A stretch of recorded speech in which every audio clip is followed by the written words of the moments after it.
مومن مردوں سے کہہ دو کہ اپنی نظریں نیچی رکھا کریں اور اپنی شرمگاہوں کی حفاظت کیا کریں، یہ ان کے لیے بڑی پاکیزگی کی بات ہے، اور جو کام یہ کرتے ہیں اللہ ان سے خبردار ہے۔ اور مومن عورتوں سے کہہ دو کہ وہ بھی اپنی نگاہیں نیچی رکھا کریں اور اپنی شرمگاہوں کی حفاظت کیا کریں، اور اپنی آرائش یعنی زیور کے مقامات کو ظاہر نہ ہونے دیا کریں مگر جو اس میں سے کھلا رہتا ہو،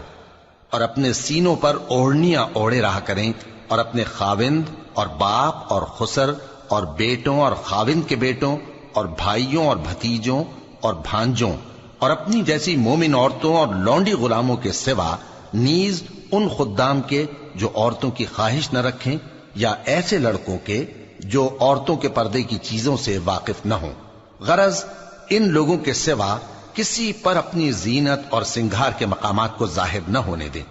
اور اپنے پاؤں ایسے طور سے زمین پر نہ مارے کہ جھنکار کانوں میں پہنچے اور ان کا پوشیدہ زیور معلوم ہو جائے۔ اور مومنوں سب اللہ کے آگے توبہ کرو تاکہ فلاح پاؤ۔